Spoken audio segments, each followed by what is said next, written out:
Hi everyone, welcome to episode 88 of the XS Noize Podcast. I'm Mark Millar, thanks for listening. In this episode, I talk to radio presenter and Inspiral Carpets icon Clint Boon. If you missed the previous episode, I spoke to Ocean Colour Scene guitarist Steve Craddock about his new solo project, a soundtrack to an imaginary movie.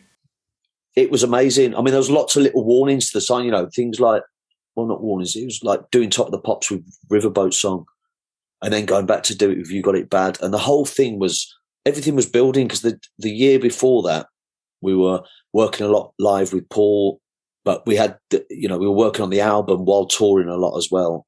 And so it felt positive, but then Chris Evans made it on Radio 1. He made it single of the week, 2 weeks on the run. And then it was kind of like, okay, this is it's gonna. You could feel it was going to happen, and it did. But the other thing about checking it is that we were so busy then. It was like you were either in a studio or you were on a tour, and it was kind of like that for a couple of years at least, I think, where it was just so full on that all you could do was you were just focusing on what you were going to be doing next. So check it out, and if you like the podcast, please subscribe and share it with your friends. If you want up-to-date music news, album reviews and interviews, then check out our main website at xsnoize.com. You can also follow us on Twitter, Facebook and Instagram. Search for the tag at XS Noize Music. Here's XS Noize writer Daniel Lynch with a taste of what's been on the website this week.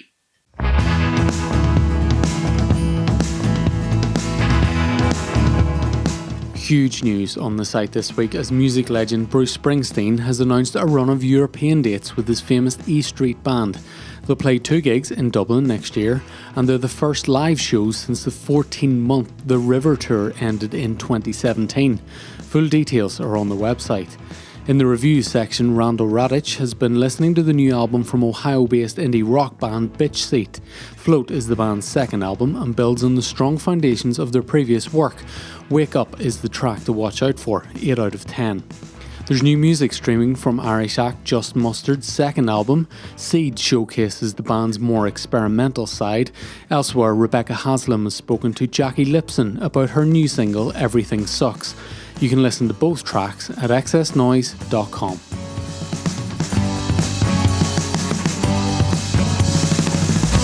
Madchester legends, the Inspiral Carpets, recently reissued their albums Revenge of the Goldfish and Devil Hopping on vinyl for the first time. In this interview, Clint Boon talks about those albums, his time with the Inspirals, his new career as a radio presenter, and lots more.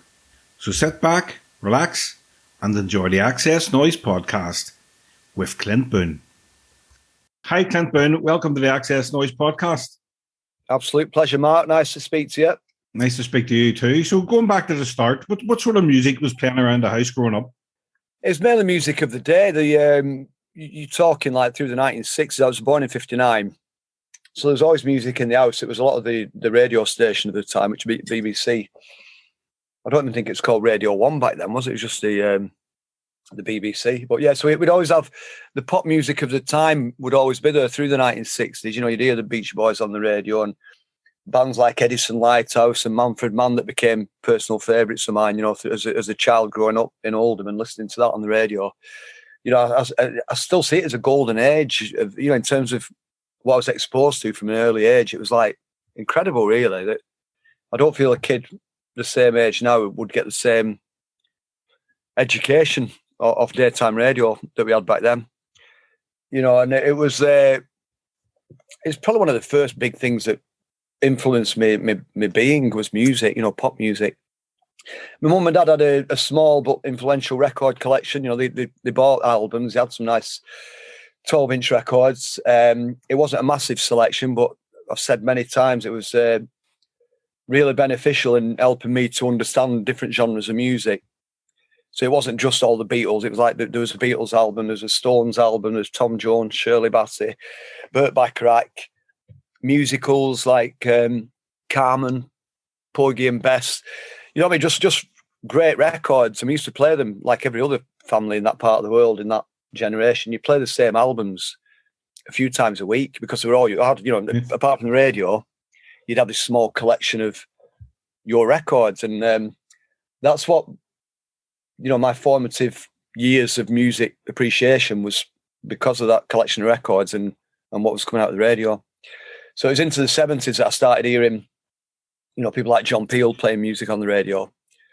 And that was then a real serious education. And that wasn't just the popular music of the day. This was, you know, an education in world music, really, with John. He played stuff from all over the place. It wasn't always in, you know, our language. It was just great sounding music from every corner of the globe. So I think I went from having my parents educating me into music to going into a period where it was John Peel, and obviously friends at school had introduced me to, you know, whatever they were into, and you know, that was an important part of my journey. But it's funny, as far back as I can remember, it me not just, you know, not just my day-to-day life, but my passion has been about music, and you know, ultimately career. You know, my career is music. It's all aspects of music. You know, as a musician, as a DJ, as a radio presenter, it's like from getting up in the morning to going to bed at night, I'm around music, and it's a beautiful thing that it keeps you young at heart. And I have this conversation with a lot of my contemporaries who we like to think are aging gracefully. And it's all thanks to being around music. You know, I'm 63 in June, and it's like, as far back as I can remember, music has been in my life day to day. And I think that's why, it's why I'm content in life. I feel healthy. I feel like I've aged gracefully. So yeah, it's music. It's a great thing. It's not just a great stimulant. It's a medicine. You know what I mean? I agree totally. Can you remember the first band you saw live? I remember seeing like bands in the youth club. So probably when I was like 9, 10, 11, you know, we had a local youth club, and, you know, you'd have school concerts. So there'd always be, you know, some rock band at school. So, but the first proper concert I went to was Dr. Feelgood at the, I think it was the Opera House in Manchester. So 1975 was the first proper band I went to see him. And in hindsight, what a monumental first band to see. You know what I mean? I didn't realise at the time it was another band that I'd seen on the telly that were coming to Manchester. So, and then around about the same time, I started going watching Shuadi Wadi of all people. I was a massive fan of Shuadi Wadi through the early 70s. Because 50s rock and roll was a big thing for me from being a kid. You know, I loved Elvis Presley, I loved Jerry Lee and Bill Haley and Little Richard, but they were all of a generation that I'd just missed, obviously. I mean, I was 8, you know, like, and these guys were big, you know, 5, 10, 15 years before. So I grew up, you know, through the 70s, in my early teens, loving 50s rock and roll music, but knowing that I was probably never going to see some of these people play live. In fact, I never did. I never saw Bill Haley or Jerry Lee, Little Richard, Elvis, you know, the icons of rock and roll. But what I did have access to was the modern British glam rock movement, which was very much 50s rock and roll, but done in a glamorous style with sequins and platform boots. But, you know, all the bands that I was following through the early 70s, the Rubettes, Mud, The Sweet, Bowie, Shuadi Wadi, there was very strong, there's a strong 1950s rock and roll thread running through all their music, I thought.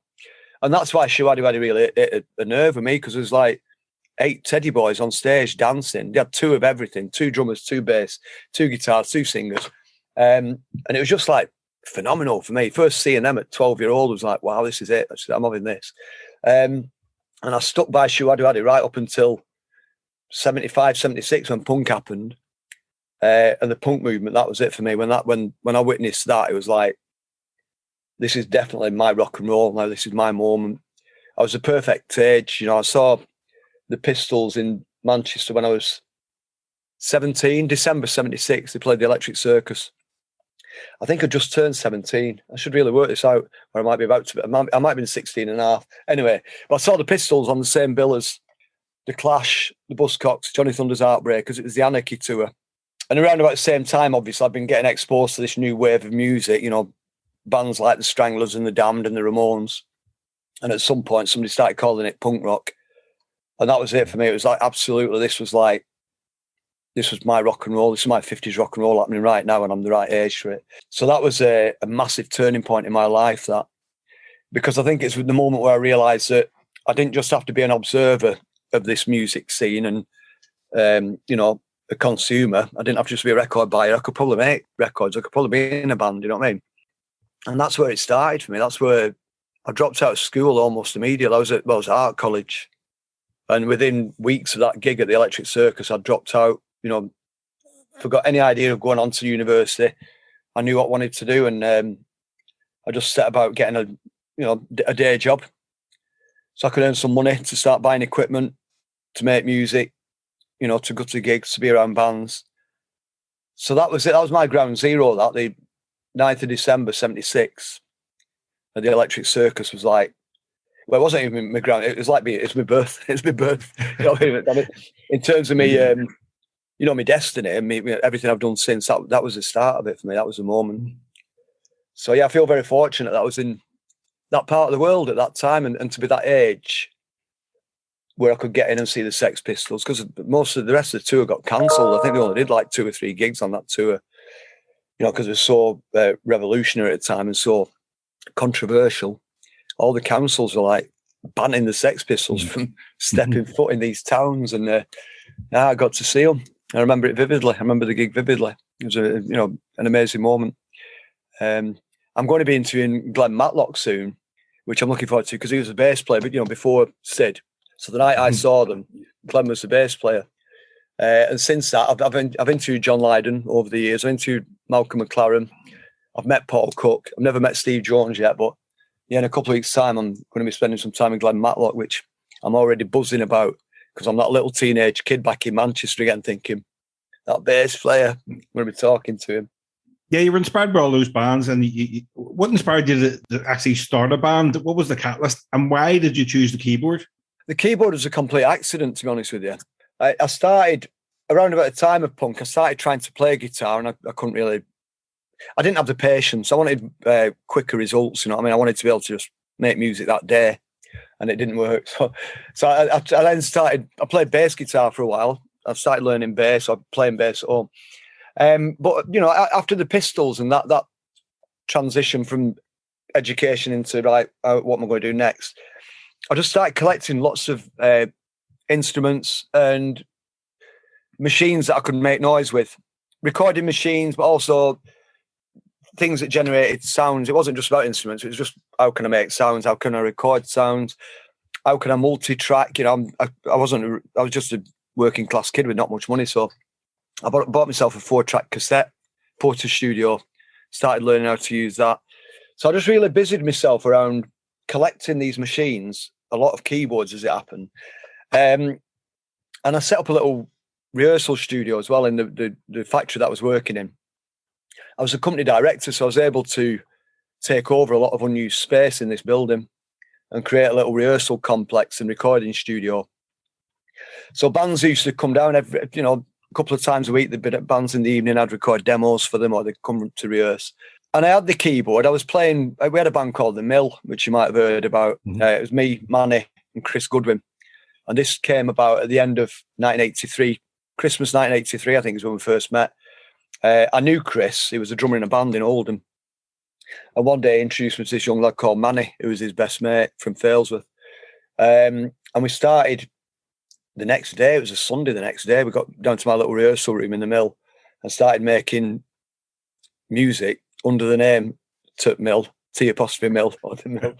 And that went on for over a year, just us going down every Saturday and every Sunday, recording music onto these 4-track cassettes. We never did any gigs as The Mill, but we just recorded every week. And that became quite a seminal band when we look back, because when we went our separate ways, which was very amicably and quite organically, I went on to join the Inspirals. Chris went on to start a band called The High, and Manny joined the Stone Roses. So the Mill was like a really important little pre-Madchester moment.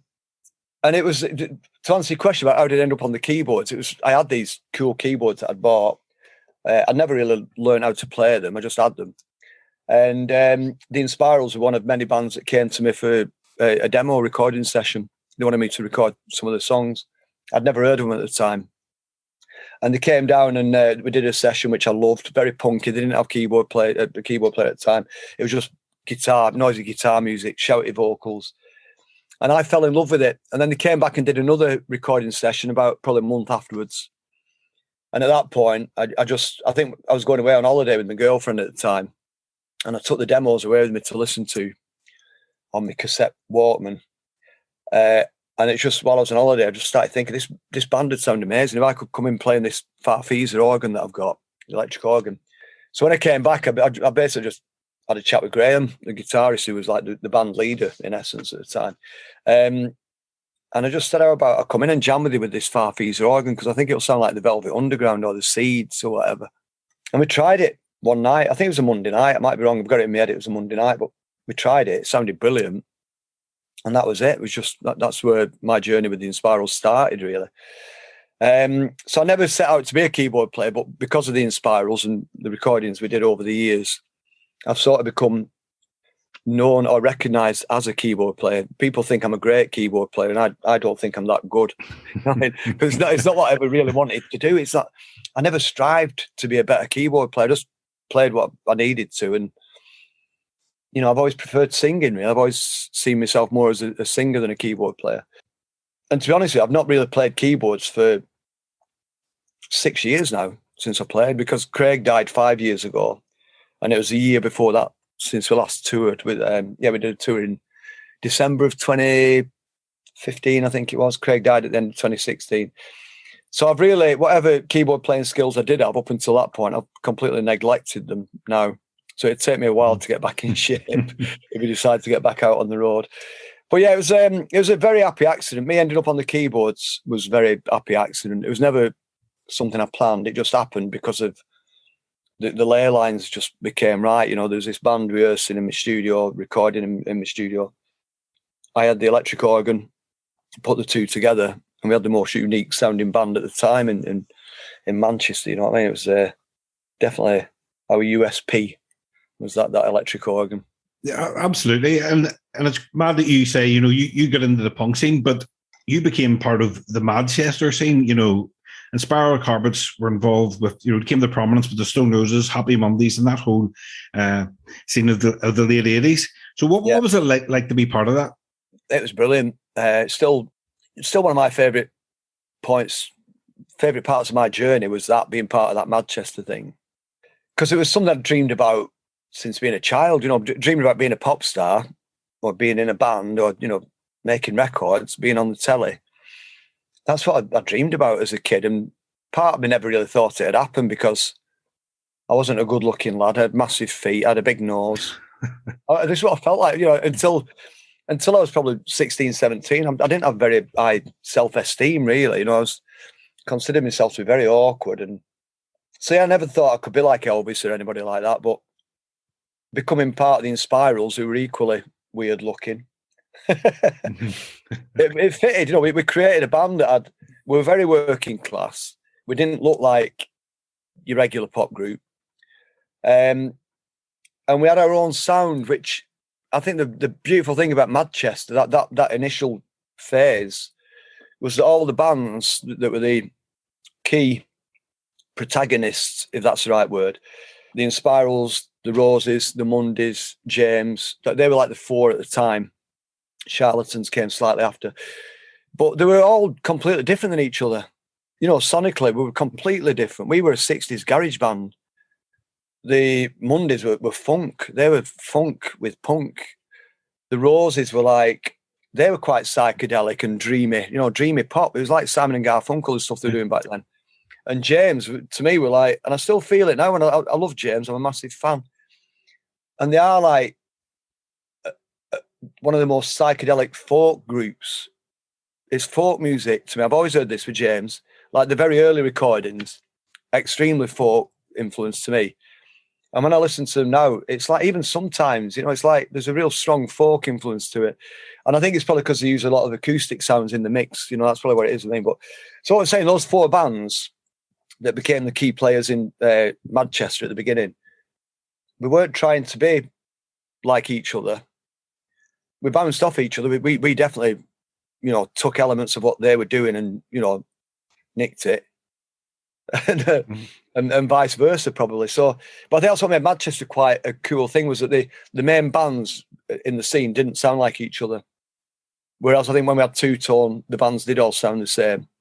When it was grunge, the main band sounded the same. Madchester was a lot more diverse in its content, I thought.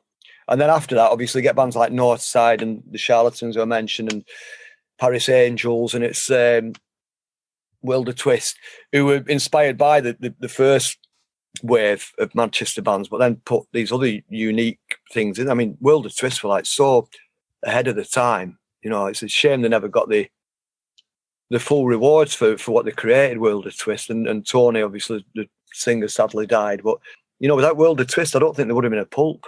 They were that Pulp-like, you know, but earlier. I think Jarvis has actually give credit to Wilder Twist being a bit of an influence at some point. But, yeah, the old Manchester thing, like I said, it was just so colourful and a lot of diversity within it.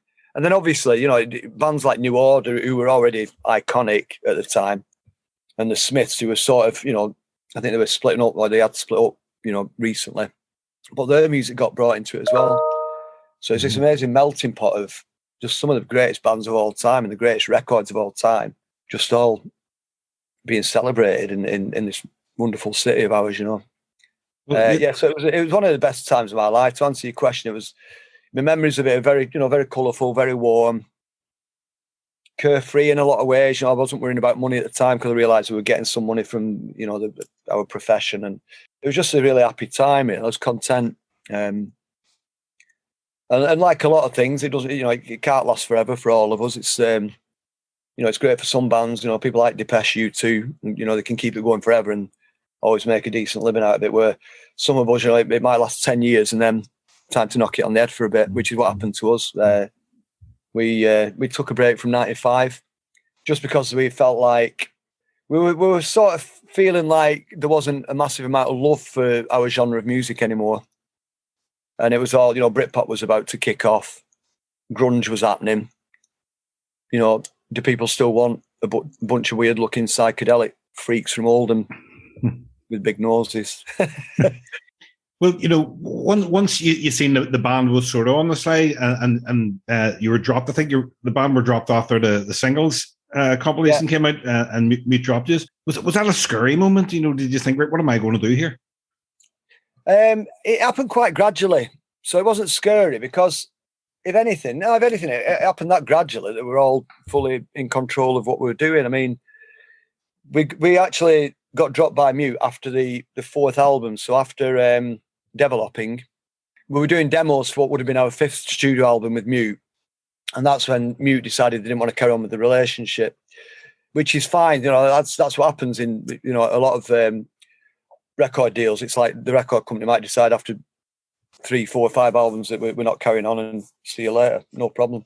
I think what surprised us was that we couldn't get a decent record deal quickly. The offers that we were getting at the time weren't really, they didn't feel like they were substantial enough for a band, you know, for the Inspiral Carpets. So we're getting record deals offered, but they weren't great. And I think by March of 95, somebody popped the question, somebody within the band, about how about we take a break, revisit this later maybe. And I think we were all ready for it. I mean, I was certainly ready for trying something else. We'd had 10 years of, or 9 years of a real whirlwind of, you know, the acceleration. When we started getting noticed in 86, 87, the level of activity around the band on a daily level, just every day was like just a bit more manic than the day before. And, you know, Peel got involved, John Peel got behind us, that accelerated everything massively. Signing to Mute Records, you know, suddenly we were traveling the world and doing all these big TV shows. So it's a real whirlwind, like I said, that 9-year period. And by spring of 95, when, you know, Mute had dropped us, we didn't have a manager. I think we're all a bit tired. We all had a lot of kids between us to be thinking about. And it just seemed like a good time to take a break. So we didn't say, let's split up, you know, this is forever. It was very, very open-ended, really. It was like, maybe we'll revisit this in a couple of years or 10 years or maybe never. Well, let's just go our separate ways, which we did. And for me personally, it was one of the greatest things that could have happened at that time, because the foundations that are laid down over the next couple of years have been what's steered me into the different career things that I'm doing today, really. You know, the DJ and the radio, still doing solo music. I'm working on a movie. I think I'm about to start writing my autobiography. It's like a lot of things have happened over the last 20 years, since the Inspiral split back at that point. A lot of things have happened that I think were vital to my development, really. Rather than just being the keyboard player in that band for all my life. You know what I mean? I think I've got a lot of other things out of my system, and I've achieved a lot of things that I couldn't have done if I was still in a full-time band. And as you know, we got back together a couple of times, in over the years, and it's been quite phenomenal when we've done it. The reception to what we've created, not just our new music, but our back catalogue, obviously. You've just put out just recently reissued Revenge of the Goldfish and Devil Hopping on vinyl for the first time. Yeah. And I think it's 30 years since anniversary for Revenge of the Goldfish. That's right, yeah. We did 2 Tim's Twitter listening parties in April on consecutive weeks.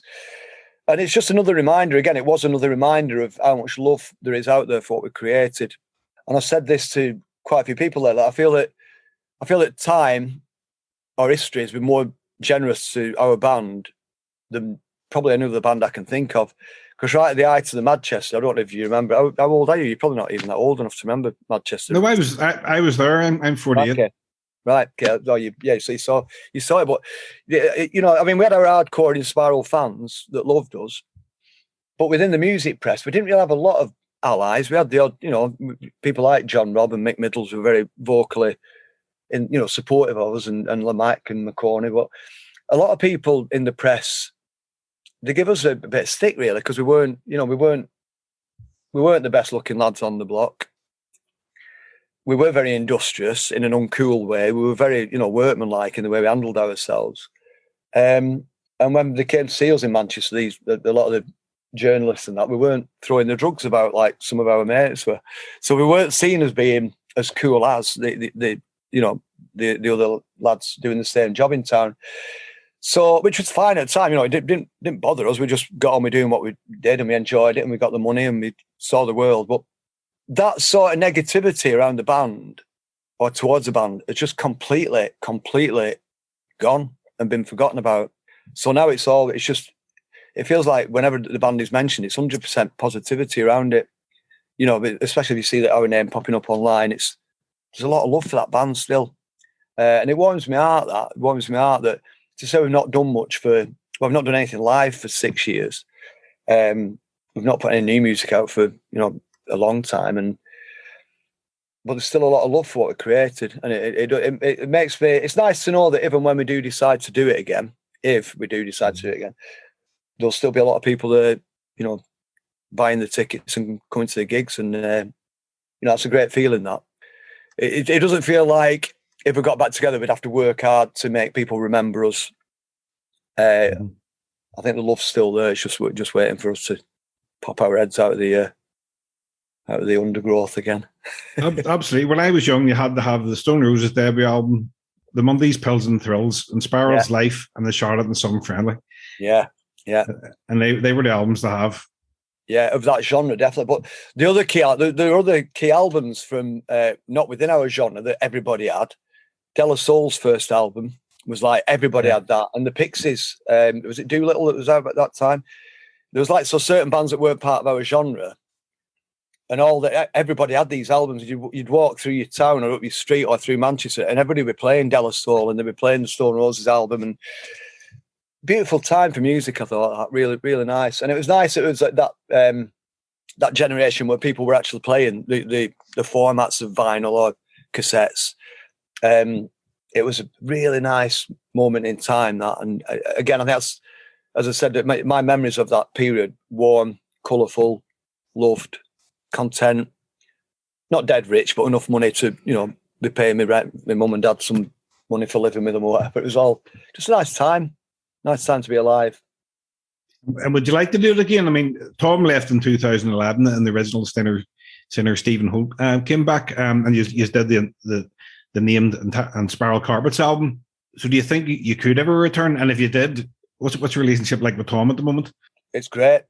I mean, he was round at our house 2 weeks ago. He came round for a brew and a chat, and signed a load of records for the reissues. So we've got on great for years. I mean, even when Tom left the band in 2011, it was, it was a bit uncomfortable, partly because of the reality that, our brother that had been with us for, was it 20 years at the time? I can't remember. But, it was like, seeing him not part of the machine was a sad moment. But for me, it was only weeks before it was like, he's still my brother, he's still my mate, I still love him. So, and I think that's sort of fed throughout the Inspirals camp, where Tom's not a member of the band at the moment, but how could we reissue these 2 albums and do Tim's Twitter listening parties without inviting Tom to be part of it, which we did, and he loved being in there with us. So on the nights we were doing the Twitter listening parties, Tom was very much in there with us. So he's still part of the family. He's not technically part of the band at the moment, but still very much a massive part of the Inspiral Carpets, because without him, we probably wouldn't be sat here doing this now, you know what I mean? If he hadn't been the singer for that first period, or the period it was for us, it would have been a different story, wouldn't it? Yeah, I mean, from a fan's point of view, even though Stephen was the original singer, you always think of Tom. Yeah. And his voice. Yeah. And it's like 2 different kinds of voice completely. But to me, I'm just dead chuffed that we've had a journey that's taken us through those chapters. The early days with Steve singing, and us building the band and travelling about in a transit van. I wouldn't swap those memories for anything, because it's just, that's where that kid that dreamed about being a pop star through the 1960s and 70s, that's me. That period in the van, in the transit van, was me thinking, it's starting to happen. We've got a gig tonight. We're going to Scotland to a gig. We're going to get 30 quid each. You know what I mean? And just that realization that, we can probably like sack our jobs off now and do this professionally, which we did. So it's great to go through that period with Steve. I mean, Steve left sort of on the eve of us really breaking it, really. And then we got Tom in, and, the rest, next few years was complete history. Everybody knows what happened. Tom left in 2011. We invited Steve back in. So that gave us another beautiful chapter, because Steve's last gig with the Inspirals back in, I think it was 88, was at a little pub in London. 30 people we played to. I think Jesus Jones was the support band, or it might have even been us supporting them. They were unknown as well at the time. We played to like 30 odd people, and it was Steve's last gig. His next gig with us, when he joined us again in 2011, 2012, first gig with Steve, Argentina, Buenos Aires, a massive outdoor amphitheatre supporting Interpol. So check that out for a little fairy tale. Steve left for whatever reason at the time. We go on and have this amazing journey, with Tom. And then eventually Steve comes back in, and first gig, we're on the other side of the world in Argentina. It was like proper fairy tale. And I was chuffed that I could see that I could see Steve's last gig and Steve's first gig back. And the album was great. The album you did with Steve, the last album was great album. Yeah. So it's like, the more I look at what we've created and what we've done, the more I just think I'm just one of the luckiest bastards in the world that I could have been that person that got into that band and experienced the life that came with it and the rewards that came with it. Mm-hmm. And to this day, everything I do, it's like I've worked hard to, create to become a radio presenter or a club DJ. I've not worked hard. I just sort of fell into it, but I've done a lot of it. I've done a lot of running about. But it's sort of, these doors have opened because I was in the Inspirals. It's simple as that, really. That's it. That's, all my little, whenever somebody's come to me and said, do you fancy doing a little radio show for us? It's been because I was in the Inspirals. That's how it was, Mm-hmm. It opened a lot of doors for me. So I'll be forever appreciative of that. Out of all the Inspiral Carpets albums, if you were to recommend one of those albums to somebody that had never heard the band before, what album would you choose to start with? It's a really good question. That's why I'm taking a while to think about it. I would have said it depends on the kind of person I'm recommending it to, but let's just assume that it's just a young person who's never heard of us. I'd say obviously, like chronologically, Life is the one, but Life was still us at the tail end of that very garagey period. We hadn't quite become a proper garage pop band yet. When you listen to Saturn 5 and Dragging Me Down, that's a garage band, a 60s inspired garage band that's got as much relevance in the modern day. I think Life was probably might be a bit too psychedelic for a beginner. for a first time listen. Probably Devil Hopping, 1994. That had some big hits on it. Saturn 5 was on that album. I Want You, the track we did with Mark Smith. I think Devil Hopping's a good. I mean, it surprised me when I was listening to Devil Hopping and Revenge of the Goldfish recently for the listening parties. It surprised me how contemporary sounding they still are. Even like my lesser favourite tracks on the album, some of the tracks were what we would call probably filler tracks. I think that's the word you'd use in the industry, filler tracks. Even some of those were like, as a radio presenter, if somebody sent me this now, I'd just think it was like the best new band around. You know what I mean? Yeah. And that's tracks that I consider to be filler tracks. But yeah, I think Devil Hopping's a great starting point. Or obviously Greatest Hits, the Greatest Hits compilation. That's it's got our great stuff on it, I suppose. And the other thing that's struck me recently, as well as how diverse we were in terms of some of the B-sides we put out and some of the really experimental stuff, our contemporaries didn't really do stuff like that. When I listen to it, I'm thinking, like, there's a track with Just the Way the Light Falls, and we did a version of it with Basil Clark, who was a singer out of a band called Yargo. Really beautiful soul voice, and he just scats over it. He doesn't say any lyrics. He just ba-da, ba-da, ba-da, ba-da. And I was listening to it in my car the other day, thinking, I can't think of another band of our, that generation of bands that would have done a track like that. It's just like, it sounds like one of the coolest film music moments, like a real cool film. Tarantino, somebody's driving along, and That's the Way the Light Falls with Basil Clark scatting on it. It's just beautiful. Should check it out. Yeah, I haven't heard that. I must check it out. I think we weren't scared of.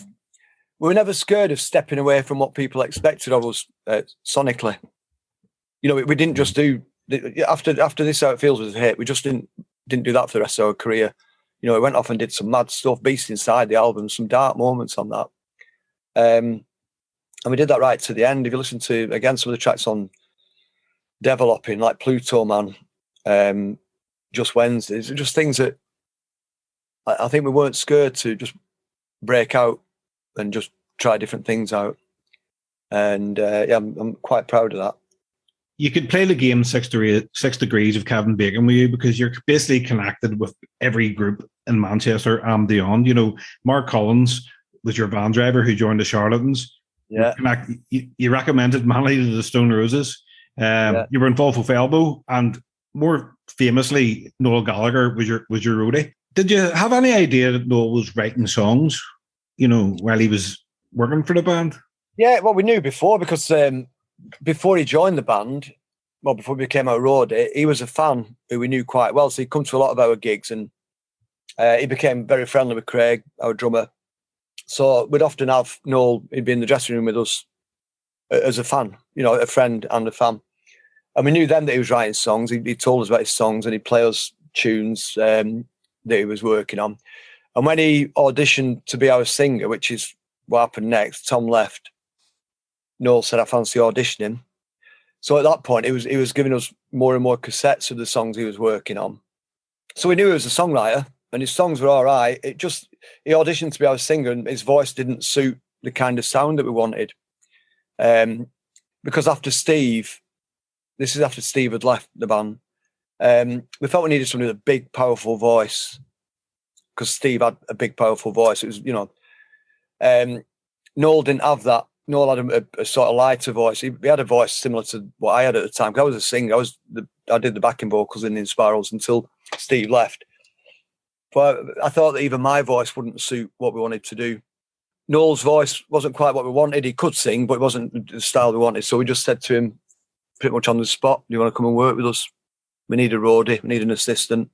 And we employed him full time from that point on, which he's even to this day, is very grateful for and very appreciative of. And he gives us a lot of credit for, employing him, showing him the industry, taking him around the world, having a good time. He gives us a lot of credit for that. But soon after that, we met Tom. He was singing in a band called Too Much Texas, Manchester band. And we heard John Peel played one of the tracks. This was before I'd met him, I think. And then we saw him do a gig. I think they did a couple of gigs with the Inspirals on the same bill. And it was after one of those gigs, we just said, that voice, that's what we want. That's the voice we need, that. And I think it's me that phoned him up and said, do you fancy giving it a try? Would you like to come and audition? And to his credit, the first thing he said was like, because he was still in Too Much Texas, he said, I need to just discuss it with the band. I want to audition for you, but I want to tell the band that this is what I'm doing. I want to be very transparent about it. And that's what he did. And I'm sure that must have been awkward for him within that, that environment of Too Much Texas. But he came and auditioned, smashed it.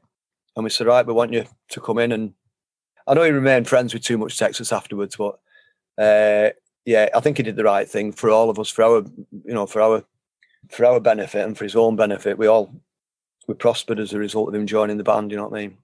Yeah, we had some great times, we had some great times.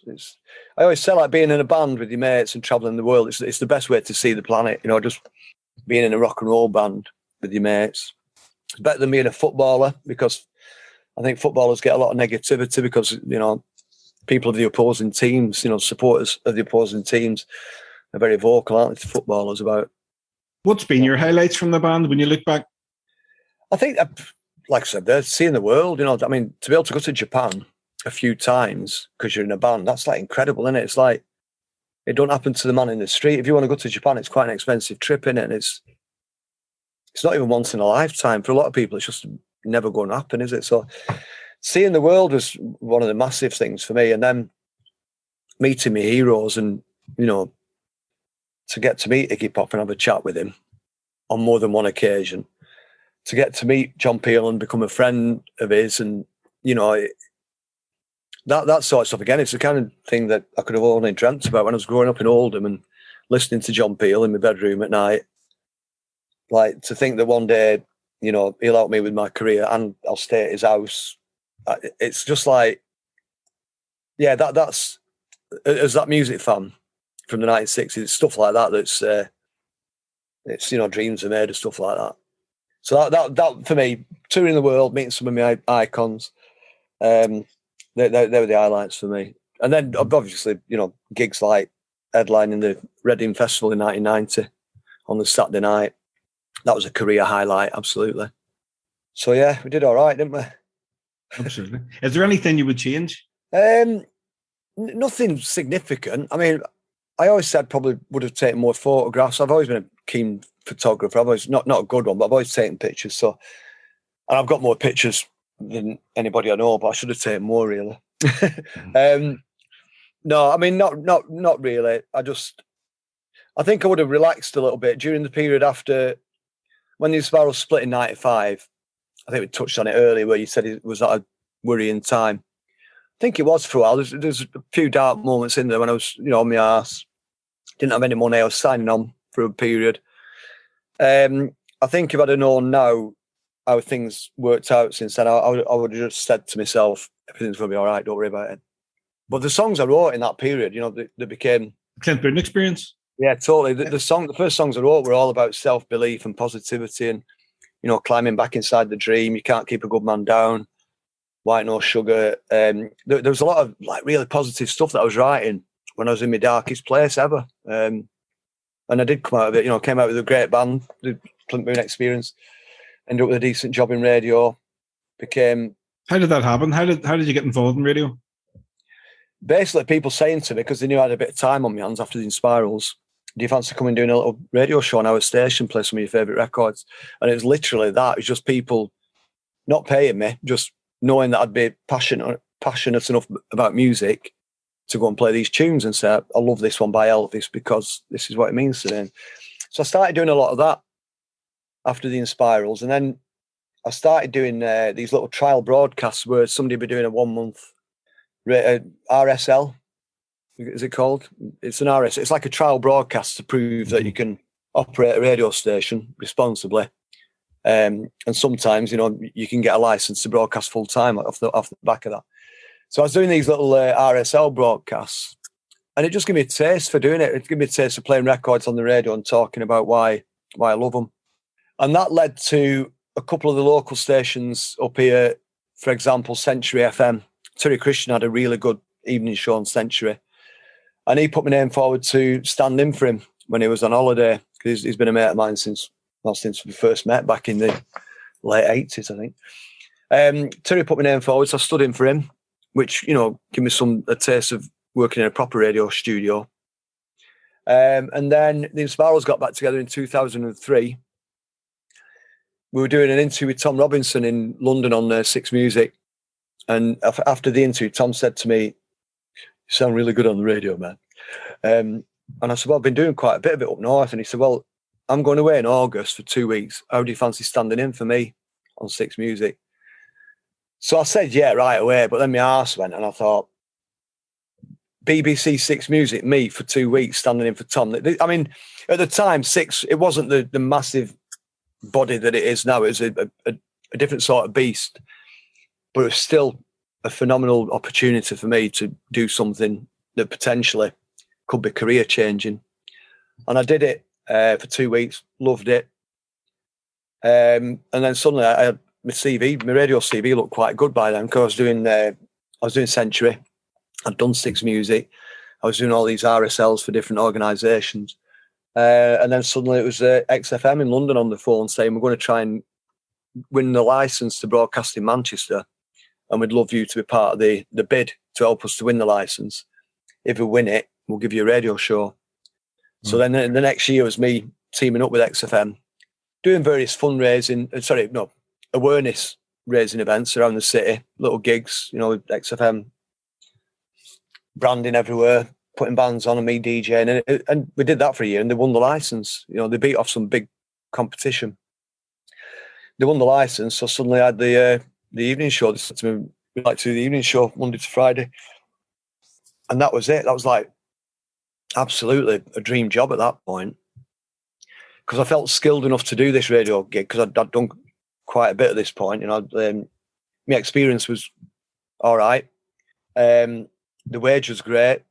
And there I am promoting new bands on the radio every night and getting to meet, the new bands I met at the time have become good friends of mine. So unknown bands like the Futureheads and the Zootons and Franz Ferdinand and the Kaiser Chiefs, they'd be coming in as young lads, first time out on the radio circuit.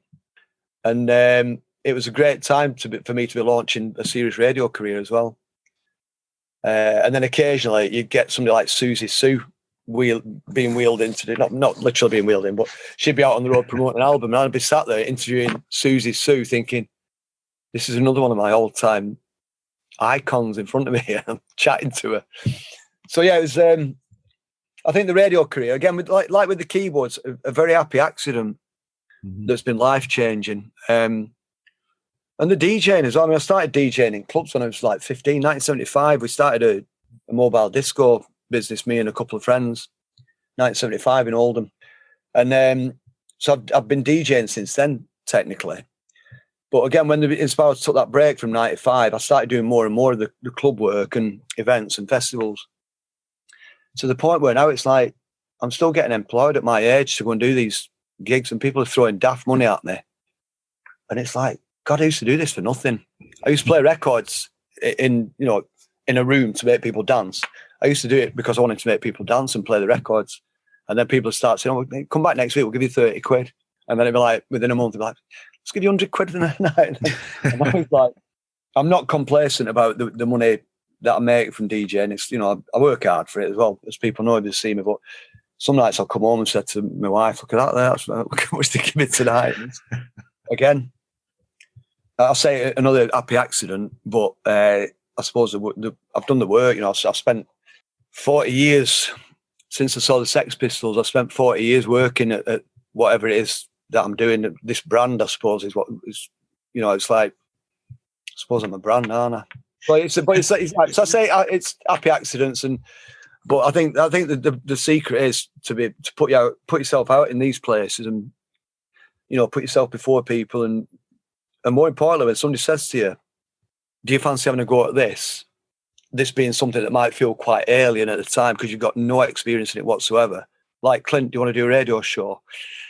I've not got a great voice, you know what I mean? I've never really thought I've got a good talking voice, but I tried that first radio offer that somebody gave me, and here I'm 20 years after, and I'm still doing it 5-6 days a week.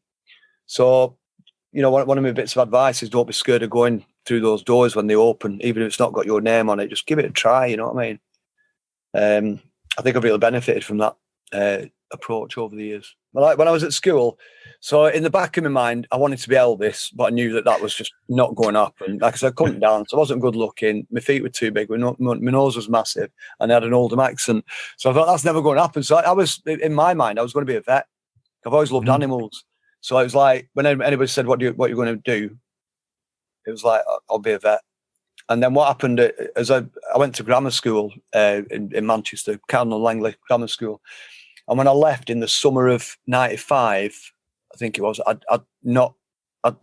still not got a job. I'd not made any arrangements for further education or anything. Left it really late. And I just heard about the local art college that had a bit of a reputation for being a cool place to be. And this was Rochdale Art College. And I managed to get into there at last minute and got in. And that was another happy accident, really, because I went there because it's a knee-jerk reaction to not having sorted out a proper job. I'll go and do this art college thing. And it just put me in an environment where all my mad ideas and my creativity was encouraged. Whereas I thought through grammar school, I felt like it was a bit oppressed. You know, I wasn't allowed to make my schoolmates laugh, especially during lessons. There wasn't really, you know, if you wanted to study music at our school, it was all classical piano and stuff like that, and singing Joseph in his amazing Technicolor Dreamcoat. It felt like there wasn't any encouragement for me to get into popular music or rock and roll. So when I went to art college, it was completely opposite. All these creative tendencies that I had were completely encouraged by the tutors and, you know, the people in there. And so I was in this really beautiful environment. And then 76, these records started coming through summer that were like amazing, you know, life-changing records, like the ones I mentioned, you know, the first Damn single and the first Stranglers single. And then suddenly December 76, we're at this gig at the Electric Circus watching the Buzzcocks, the Clash, Johnny Thunder's Heartbreakers, Sex Pistols. It's like, here we go. And it was like, I couldn't have been in a better environment, being in art college and everything that I'd done in art college leading up to that December gig was me sort of discovering myself as somebody that I could believe in and be confident in. Whereas before that, I'd always been a bit, like I said, I didn't have a lot of self-esteem, really. I was the class clown all through school. I do my best to make kids laugh. And I grew up in a corner shop, so I was always coming in with sweets in my pockets and have a chocolate bar and all this business. But that's what I did then to make myself popular. But then I think art college made me realise that, yeah, I could probably do some really cool creative stuff and make a living out of it. And suddenly punk happened. It was like, there you go, that's the one. That's what I'm going to do. Well, everybody always talks about the Lesser Free Trade Hall show with the Pistols, but you were at the Electric Circus. So there's a lot of bands started famously. There was 40 people at that gig, the first gig. Yeah, and Simply Red started, you know, the Buzzcocks. Yeah. You know, Morrissey was there. But it'd be interesting to know how many bands started after seeing the Pistols at the Electric Circus, because there's obviously yourself. It was exactly the same effect. I mean, it was a busier gig. It was a busier night. I remember there was a lot of, I bet there was 150, 200 people in the room. But yeah, it was exactly the same effect. What happened to Kate and Bernard at the Lesser Free Trade Hall, and Martin Onnett was there, Tony Wilson was there, John the Postman. What happened to them that night exactly happened to me a few months after the Electric Circus. And it wasn't just seeing the Pistols, it was I'll tell you what, one of the most important things was that I saw that made me change my attitude a bit was seeing Buzzcocks, whose guitarist Steve Diggle was my mate from art college. So I was at art college with Steve Diggle's brother, which is how I think I'd heard this gig was happening. But me watching the Buzzcocks was like, hang on a minute, they live near me. They live on Broadway, these Diggle boys. One of them's in this band. I found that really inspiring. It made me realise that kids like me from Oldham, living in the same streets as me, you know, same type of upbringing, can be in bands and make great records and make a room full of people dance. And to watch the Buzzcocks then, you know, change quite rapidly. Howard Devoto left, Pete took up the front man. But then they started having poppets and they're on top of the pops. And it's like, Steve Diggle's on top of the pops. You know what I mean? It's like, that was inspiring as much as seeing Johnny Rotten and the Pistols on stage and the Clash. to see the Clash live at that period they were the first band I ever saw that had things written on the shirts. You know what I mean? That was like, it was just like, I'd not seen anybody like that. And Strummer always came across as being a couple of years older than me, but a lot more sus politically. And I think that was a big part of my education in terms of starting to realise about the state of the world and, you know, things that important things that are happening in other parts of the world. It's not just all about what's going on in Oldham. You know, there's a world out there and it's important. And I started learning a bit about politics, I think, from people like Strummer in music. So yeah, it was a real awakening. I think you can imagine how it hit me, you know, at the time, and I can completely relate to the people that went to the Leicester Free Trade Hall being affected the same way. Absolutely. Well, Clint, I know it's near the time for your radio show, so just a couple of quick ones here. Yeah. I like to ask my guests the following questions. Out of all the albums in your collection, who do you have the most records by? Albums by, it'll either be The Fall or Can. And I think it's probably The Fall. I didn't get all The Falls. I mean, The Fall made like 30 odd studio albums. I think I've probably got the first 15. I think Can have made something like 17 or 18 studio albums. It might be Can, actually. It might be Can. Right, well, I'm glad you said that because you're Can and The Fall, I'm fans of both bands, and because they have done loads of albums, I've a couple of Fall albums, I've no Can albums. What album with The Fall should I get, and the same with Can? What should I start with? What should you get? I have Extricated by The Fall and a best of. I'd say go for the early Fall, so probably Dragnet. Was Dragnet the first album? I'd say probably Dragnet by The Fall, because that was when they had that. They were really garagey and gritty, amazing melodies, and if you can call them melodies, Mark's shouting, but yeah, the observation in the lyrics, Rebellious Jukebox, A Student. They did a song called Repetition, which I don't think was on an album. But I'd say go for the first album by The Fall. And I'd probably say the same with Can as well. I think their first album, now was it called 1968? Came out in 68. It might have been called 1968. But again, they were quite a garagey band at the beginning, Can. You know, some really dirty mouth organ stuff going on there as well. So I think in both, it's an easy answer in it. The first album by both bands. I did an interview recently for The Falls. You know, the Hanley brothers do a Fall podcast called Old Brother. The Old Brother podcast. I didn't know. I know they were in the band with Bricks and they're Extricated. I know that, but I didn't know they did a podcast. Yeah, they started doing a podcast, and it's all Fall-related conversations with people like me who are fans or ex-members or whatever. And it really struck me with The Fall that, like a lot of bands, I mean, probably us included, really, but I mean, we only put out 4 or 5 studio albums, so we're still having hit singles from our 4th album. But The Fall, it's like you go like 8, 9, 10 albums into the catalogue, and they're still putting out some of the most Fall-defining music. You know what I mean? Mm-hmm. Like Hit the North came out on probably album 6 or something, and they just kept putting out these amazing albums that had standout singles that would still get radio airplay. You know, years and years and years into the career. Probably a bit like James, actually. Like James, because they've never been scared to just concentrate on pushing the new music rather than just doing the back catalogue. And The Fall were like that. They never just came out and did all the hits.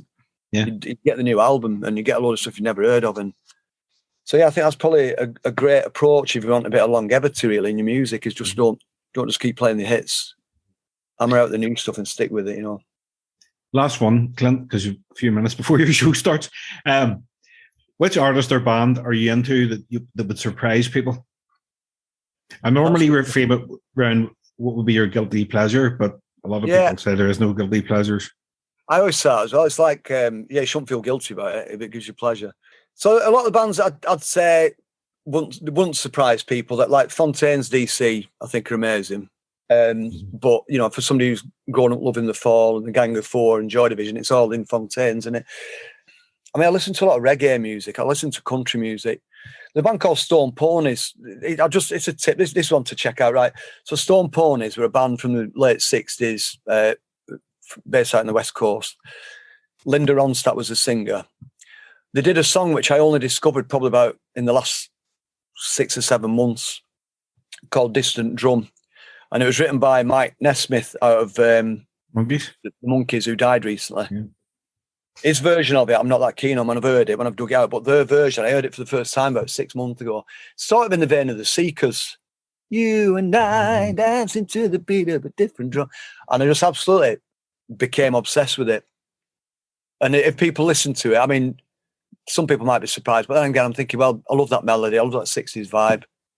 So it might not surprise people. But I'd say, yeah, go and check out Stone Ponies for now. And that's the kind of thing I get occasionally obsessed with these days. Yeah, I definitely will. I love. Here's one thing. Sia. Yeah. Yeah, Sia. I love Sia. I love what she does, and that I think that's probably the most surprising sort of thing I'm listening to. I think a lot of people might find that weird, but yeah, I love it. I do love some of the great modern, dancey pop music. Really does still grabs me. You know what I mean? So yeah, should we leave it on Sia? Yeah. Yeah, let's do that. Oh, Clint, Sia. Listen, that absolutely amazing talking to you. I've loads more questions, but we'll leave that for another time until you do. Do another one in a year or so. I'm sure there'll be more to talk about then. That's brilliant. That right? Well, great talking to you, man. Yes, Clint. Thanks very much. Absolute pleasure. Keep up the great work. Yeah. Yeah. Take it easy, mate. Yeah, same to you, man. See you again soon. Bye. All right, man. See you in a bit. Bye.